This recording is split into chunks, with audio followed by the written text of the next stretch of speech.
Hey, Kristen. Hey, Owen. Important question. Which came first, the chicken or the egg? Wow, now that is a question that I think a very controversial question, so I'm going to go with I don't know. However, what I do know is about mortgage lending.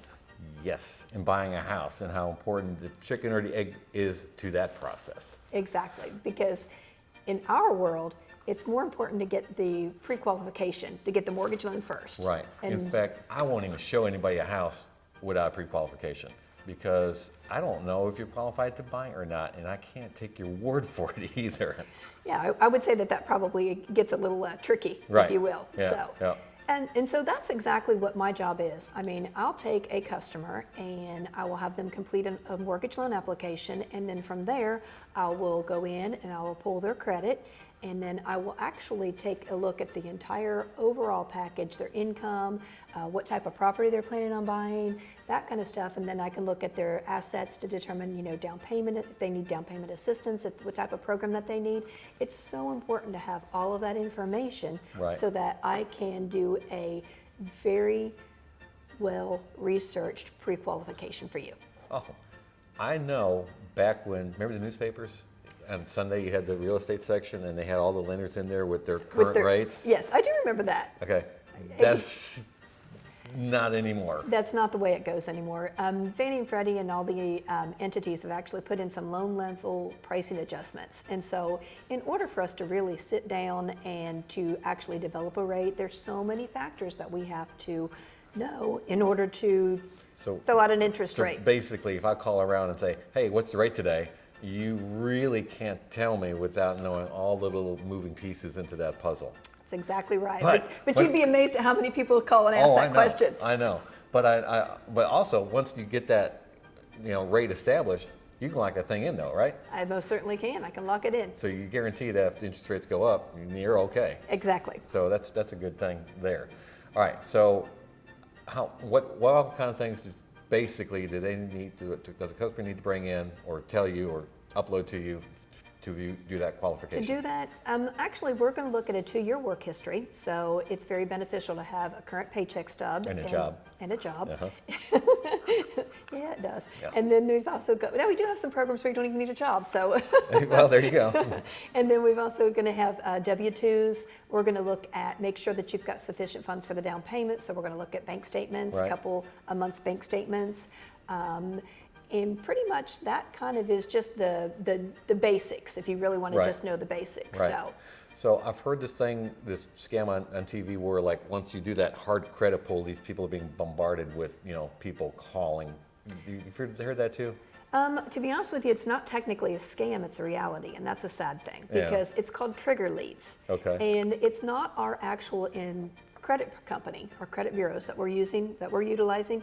It's actually Equifax, TransUnion, and Experian that has taken that information and selling it out. So they're trying to make a buck on originating or handing off a lead to somebody else or whatever. And so I have heard even the president of the company at Mortgage Investors Group has said recently that they did a quality control kind of a thing for Mortgage Investors Group and used her because she's a primary test owner. case kind of thing? Well, that kind of thing. But she actually said, I think she said 5 quadrillion, if I'm not mistaken, is how many phone calls that she got. Wow. In order to just after somebody pulled her credit. Right. So is there anything you can do about that?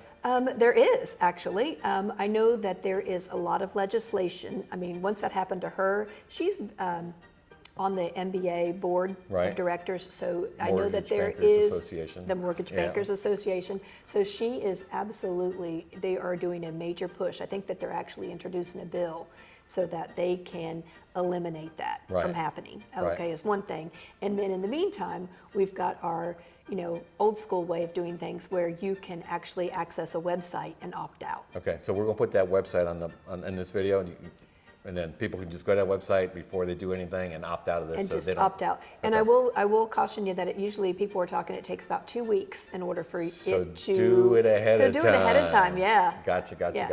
Okay. All right, good. So now we got our loan in place, and usually, you give a letter to the realtor that says, "Hi, so and so is good for this type of loan for this amount."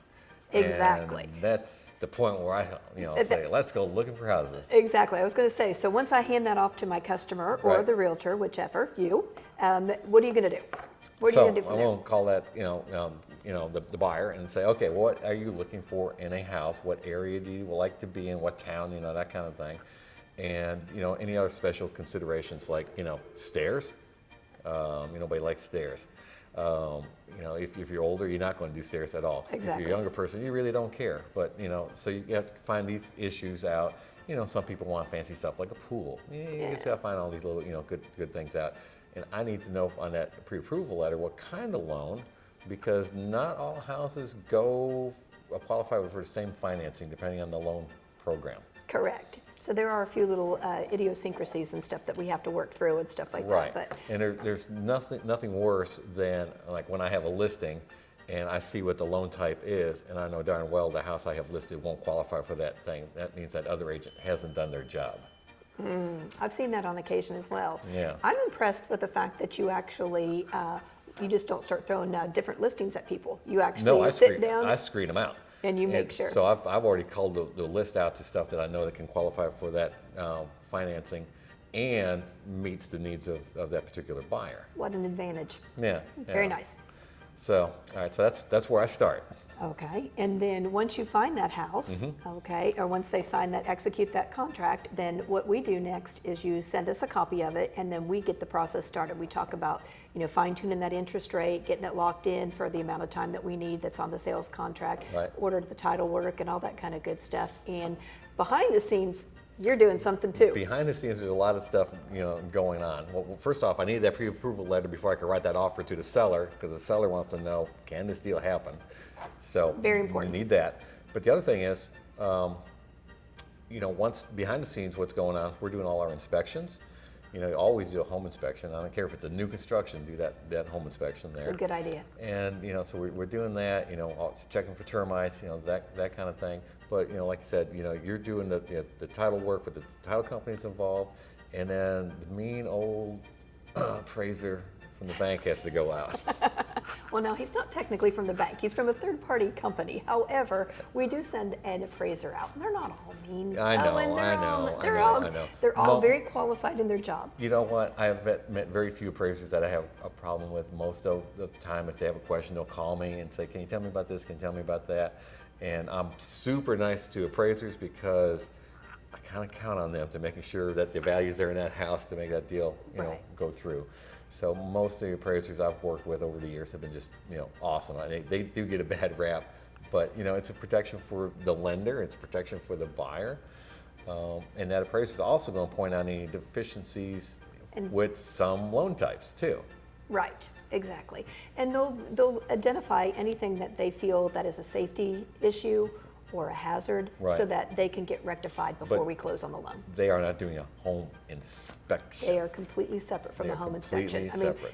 I would say probably 99% of the time, a home inspection does not pass across my desk. Right. Not something I need Right. for the lending purposes. Right, and if anything that appraiser points out that needs to be fixed, we already knew about that from the home inspection. Correct. And technically, we already knew about it when I showed you the house, because I'm going to tell that buyer, you need a railing there, because I know that the appraiser's going to pull out a measuring tape and go, oh, that's 35 inches, you need a railing there.